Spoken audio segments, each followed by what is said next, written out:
Voltei-me. Show. Vamos lá. Falar agora da abundância de petróleo nessa região. O subsolo do Oriente Médio é rico em petróleo. Então, é um clima desértico, semiárido, complexo para o desenvolvimento da atividade agropecuária, porém o subsolo é rico em petróleo. Olha só que complexo. Alguns dos maiores produtores de petróleo do mundo estão na região. E o que isso leva, né? Quais são as questões que envolvem aí? Como é a região mais rica de petróleo do planeta, você tem alguns embates entre os governos desses países e as empresas ocidentais. E aqui ó, eu destaquei o cartel das Sete Irmãs. Basicamente, o que é o cartel das Sete Irmãs? São as 7 principais empresas do Ocidente, tá? Diga-se de passagem, a maioria, né, estatal, tá? Que tem o predomínio no mercado desse óleo, petróleo, e que se juntam e juntas determinam o preço que vão vender, enfim. Isso era feito até a década de 60. As Sete Irmãs eram muito presentes na década de 60. Depois a gente vai ver que algumas questões vão se desenvolver e que isso vai levar à formação da OPEP, Organização dos Países Exportadores de Petróleo, e que essas áreas que pertenciam às Sete Irmãs dos países ali que compõem o Oriente Médio vão ser nacionalizadas e agora o controle que era feito por essas empresas vai passar a ser feito pelos países de fato. E vamos entender como que isso vai levar ao primeiro choque do petróleo em 73, tá bom? Mas basicamente, o cartel das Sete Irmãs são as 7 principais empresas, que inclusive hoje em dia já não são mais 7, tá? Algumas foram se juntando, uma foi comprando a outra, e hoje em dia basicamente nós temos 4 dessas 7 iniciais, 4 representam esse cartel. E aqui dentro dessas 4 você teve compras sendo feitas, ou seja, uma empresa aqui não é só uma. Tem 2 aqui dentro que pertencem ao mesmo grupo empresarial. Pegaram? Então as 7 se tornaram 4 e concentrou ainda mais, né, influência nesse mercado na mão dessas principais empresas, que a maioria, novamente, é estatal. Vamos continuar. Aqui, carta das Sete Irmãs, composto das 7 maiores empresas petrolíferas do mundo, adotavam políticas em plano mundial para controlar as reservas, o refino e venda do hidrocarboneto, postura adotada até a década de 60, até a OPEP passar a controlar o preço do petróleo. Passei rápido por isso, porque eu já expliquei no slide anterior, tá bom? Vamos ver agora a distribuição desigual dos lucros do petróleo. Vamos entender como que isso se dá. Pô, professor, se é uma região rica em petróleo, todo mundo precisa de petróleo, então ali a qualidade de vida é show de bola. Não. O que acontece? As nações mais ricas da região dividem as riquezas vindas do petróleo com as multinacionais e com as empresas estatais. Então aquele bolo gigantesco gerado por conta da exploração do petróleo acaba ficando na mão de empresas estatais e de empresas multinacionais. É muito comum você ter aqueles sheiks, né? Aqueles sheiks da Arábia Saudita, que tem o carro, uma Lamborghini de ouro e tal. Eles basicamente concentram todo o dinheiro gerado pela venda do petróleo, que é monstruoso, a quantia dessa grana gerada por conta do petróleo é absurda, de tão grande, eles concentram aí. Entendem? Então, o dinheiro fica concentrado em algumas poucas, em alguns poucos indivíduos, e aí poderemos colocar, enquanto esses indivíduos, empresas estatais e multinacionais, e no caso da Arábia Saudita, na família Saud, Arábia Saudita, família Saud, é um país que tem esse nome por conta da família que manda nele, é literalmente um país que é a propriedade privada de uma família, Saúde, daí que vem esses sheiks multimilionários, tá? Então é isso, uma concentração de riqueza muito grande na mão de pouquíssimos, enquanto que a sociedade, o povo, vive submetido às condições absolutamente complexas, né, que nós temos aí nessas regiões naturais, como pouca disponibilidade de água, fome, enfim, tudo derivado dessa natureza tão complexa do Oriente Médio e dessa má distribuição, diria até péssima distribuição dos recursos vindo da exportação de petróleo, tá bom? Vamos continuar aqui. A maior parte da população vive em péssimas condições e, obviamente, se é uma região com muita presença de petróleo, também é uma região de fundamental importância na geopolítica mundial, tá? Produz, exporta e possui as maiores reservas de petróleo. Estão entendendo isso? No Oriente Médio, alguns poucos países, como Arábia Saudita, Iraque, Irã, Kuwait, Bahrein, Catar e Emirados Árabes Unidos, que são os principais, diga-se de passagem, detêm a produção, exportação e as maiores reservas de petróleo de todo o planeta, tá bom? Professor, existem outros lugares do nosso mundo que tem tantas reservas como a Arábia Saudita? Sim, a Venezuela é um deles, tá bom? Mas vamos continuar aqui, tá? Então, grande parte do petróleo do planeta está aqui, ó, concentrada nesses países que eu acabei de listar para vocês, beleza? Vamos continuar. São grandes produtores, obviamente, e praticamente todos os países do Oriente Médio têm o petróleo como base econômica. Como o subsolo dessa região é riquíssimo nesse hidrocarboneto, que é o petróleo, né, grande parte da economia deles é sustentada sobre a exportação do petróleo. Alguns em maior ou menor proporção, dependendo da estrutura econômica, né, e da quantidade de petróleo que existe ali. Já adianto que o que mais se destaca é a Arábia Saudita. Mais ou menos 70% das reservas petrolíferas do planeta estão no Oriente Médio. A Arábia Saudita é a maior produtora. Estão entendendo isso? Mais ou menos 70% de todas as reservas de petróleo do mundo estão no Oriente Médio. E desses 70%, a Arábia Saudita detém a maior quantidade de reservas petrolíferas. Estão acompanhando? E aí vamos tratar rapidamente sobre a primeira crise internacional do petróleo de 73. A OPEP elevou o preço do barril de petróleo. Por que ela fez isso? Porque ela estava focada em pressionar os governos norte-americano e europeu a forçarem Israel a se retirar dos territórios ocupados na Guerra dos 6 Dias. Eu vou falar com mais detalhes dessa guerra daqui a pouquinho, mas basicamente foi uma guerra, né, de 6 dias, a partir de 1967, em que o Serviço Secreto de Israel falou que os países no entorno, né, os países árabes do entorno, estavam planejando invadir Israel.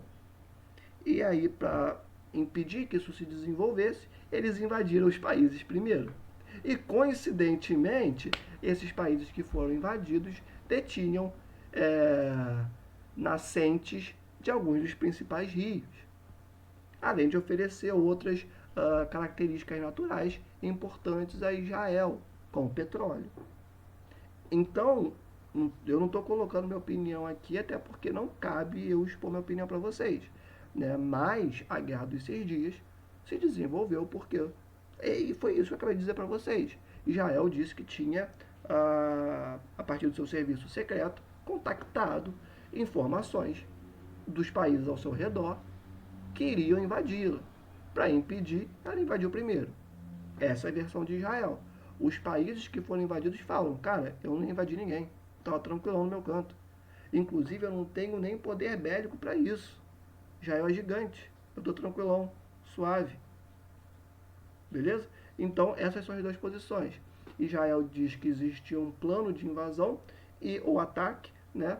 E os países que foram atacados diziam que não existia nada, que Israel invadiu por invadir para conquistar territórios, né? E desenvolver ali um plano de expansão territorial na região da Palestina, tá bom? Daqui a pouco a gente volta nisso. Então, os países que perderam essa guerra são grandes produtores de petróleo. Então, eles se juntam, formam a OPEP, nacionalizam as reservas de petróleo que estavam na mão das empresas multinacionais e falam, Ocidente, eu vou aumentar o preço do petróleo. E eu vou aumentar para forçar vocês a retirarem Israel de onde ela está. Do contrário, se acostumem com o preço crescendo. O preço cresceu, os países começaram a ter que lidar com essa compra, né, mais cara do petróleo. Gente, antes disso o petróleo valia 3 dólares. 3 dólares é mais barato do que água. Você comprava petróleo mais barato do que água. E aí, em um dia, passou para mais ou menos 12 até 14 dólares. Ou seja, pode parecer pouco, considerando com o preço atual, mas em um dia o preço do petróleo cresceu 4 vezes. E aí os países ocidentais, inclusive, utilizaram isso como justificativa para desenvolverem políticas neoliberais, políticas que não eram pautadas nos direitos sociais, né, e revisar tudo aquilo que estava sendo desenvolvido até aquele momento. Ou seja, educação de qualidade, saúde de qualidade, e entrou um discurso muito mais voltado à terceirização, entregar tudo isso que o Estado financiava para a população e entregar para as empresas, beleza? Então, o choque do petróleo, né, esse preço, esse aumento do preço nesse hidrocarboneto desenvolvido por toda essa conjuntura que a gente conversou aqui, levou a mudanças até hoje presentes no nosso planeta. Então, dizer que isso é importante, né, é redundante, né? Mas vamos continuar. Consequências muito ruins para a economia global, como já conversamos. Estados Unidos, Europa Ocidental, China e Japão são os maiores consumidores do petróleo do Oriente Médio. Perceba, Estados Unidos, Europa Ocidental, China e Japão são os principais polos de poder do planeta. São as principais economias do mundo, que têm os principais projetos de desenvolvimento econômico. Obviamente, eles precisam de muito petróleo. E de onde que eles vão pegar? Da fonte. Eles vão pegar do Oriente Médio, tá? E óbvio que sempre querem manter boas relações com seus fornecedores. Ora, se a Arábia Saudita é a principal produtora de petróleo do Oriente Médio, que é a região que mais concentra esse hidrocarboneto de todo o planeta em que eu vivo, eu não posso brigar com a Arábia Saudita. Pô, a Arábia Saudita tranquilão, tu tem ali um regime político, né, extremamente concentrado, democracia é uma palavra que não passa nem longe da sua estrutura política, você esquartejou um jornalista na sua embaixada, mas tá tranquilo, a gente finge que não viu, aparece pouquíssimo na mídia, porque aqui, ó, tamo junto, somos brother. Estados Unidos e Arábia Saudita, ó, há muito tempo mantém uma relação de proximidade muito grande. O mesmo com os outros países. Estados Unidos, Europa Ocidental, China, Japão, são todos países que fingem que não veem algumas coisas que acontecem ali, porque precisam manter uma boa relação com esses países. Do contrário, bom, todo mundo precisa de petróleo, né? Agora vamos entender um pouquinho o que acontece entre Israel e Palestina. Por que nessa região tem tanto tiroteio? Por que tem tanto problema aí nessa região? Deixa eu ver quantos minutos que nós já estamos aqui. 13 minutos, tem bastante tempo. Vamos embora. Vamos falar um pouquinho do histórico, tá? Até o ano 70 depois de Cristo, a Palestina era ocupada por judeus, tá? Então os judeus, até o ano 70 depois de Cristo, viviam ali na região da Palestina. Só que acontece, essa região era ocupada pelos hebreus, pelos judeus. Porém, quem era dono desse espaço, desse território, era o Império Romano. Então perceba, os judeus ocupavam a região, mas quem era o dono da região era o Império Romano. E o Império Romano começou a perceber que os judeus estavam crescendo cada vez mais ali, né? Estavam tendo uma importância regional muito grande nesse território. Então o que o Império Romano fala? Judeu, mete o pé, mané, não quero você mais aqui. Por quê? Porque os romanos tinham medo que esse crescimento do poder político dos hebreus, dos judeus, né, pudesse fazer frente ao poder do Império Romano. Então os romanos chamam os judeus na chincha e falam: brother, mete teu pé, mané, não volta mais aqui não. Então o que os judeus fazem? Eles começam a migrar pelo planeta, que é a chamada diáspora, né? A diáspora judaica acontece por conta dessa relação entre romanos e judeus, né? E basicamente os judeus eles vão migrar para a Europa, principalmente para a Europa, mas vão migrar para o Brasil. Para o Brasil não, né? Mas vão brigar. O Brasil vai ser depois. Mas vão migrar para a região da Europa, né? Vão migrar para outros países ali no entorno, tá bom? E entender essa migração dos judeus é fundamental, porque a cultura judaico-cristã não tem esse nome à toa. A cultura judaico-cristã que fundamenta ali a Europa Ocidental, que influenciou no nosso próprio processo de colonização, começa aqui. Os judeus vão ser fundamentais para construir países como Inglaterra, como Alemanha, como Estados Unidos. Tá? Vamos ver daqui a pouco isso. Então a diáspora dos judeus ocorreu por conta desse movimento do Império Romano sobre eles. Tá? Já vou adiantar que esse slide aqui, os próximos não estão tão bonitinhos, tão mastigadinhos para vocês, como eu costumo fazer, porque muito trabalho, né? Eu coloquei de uma maneira sistemática, né? Para vocês conseguirem entender e para poder agilizar, tá bom? Mas vai dar bom, vem comigo. O que acontece? A partir do momento que os judeus são expulsos da região da Palestina, os árabes ocupam essa região.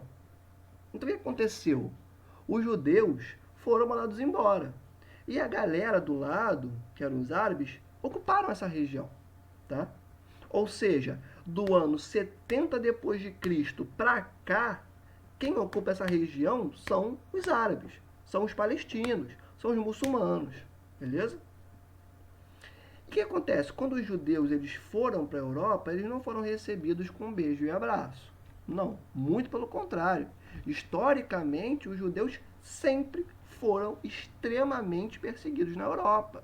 Por quê? Pelo seguinte, na Europa, a religião predominante era o cristianismo. E durante um período da história dessa religião, pode parecer piada, mas lá no início, se batia muito no acúmulo de riquezas. Então o cristão não podia ser milionário, não podia ser rico, porque ser rico vai contra o que Jesus falava. Então, se Jesus falava para não acumular muita grana, se você acumular, você vai ser expulso da igreja. Isso que acontece? Os judeus que vieram de outro lugar não tinham ligação nenhuma com isso. Então, enquanto os cristãos estavam preocupados em não acumular dinheiro, os judeus estavam acumulando pra caramba. O que isso quer dizer? Que os judeus se tornaram banqueiros, se tornaram grandes proprietários, se tornaram a elite econômica, entenderam? E quando está num cenário, né, paupérrimo, passam necessidades, qual é a forma mais fácil de descobrir o vilão? É olhar para o estrangeiro, é olhar para a minoria. Ah, eu estou passando fome. Quem é o culpado? O culpado é o estrangeiro. O culpado é essa minoria social aqui. Nunca são questões mais complexas. Nunca é o imbricamento de relações. Sempre é mais fácil. Hoje em dia no Brasil, por exemplo, é o haitiano, é o venezuelano, é o migrante. Nunca é um conjunto extremamente complexo de relações e processos. Sempre é o outro, né? É mais fácil agir dessa forma. Então, por conta desse processo, os judeus foram duramente perseguidos durante a história. E perseguidos desde esse momento, tá? Porque eles foram mandados embora pelo Império Romano, mas eles não eram bem quistos em outras regiões, não. Eles eram mortos, eles tinham todo e qualquer direito abusado, tá? Então eles sofreram muito ao longo da história, muito. Só que se tornaram uma elite econômica, tá? Vamos entender agora esse movimento sionista, que basicamente o movimento sionista está profundamente relacionado com os judeus, tá bom? Deixa eu ver quanto tempo que eu tenho. 19 minutos, já vou parar aqui porque agora eu vou falar muito, tá? Então eu vou dar uma pausa e já volto.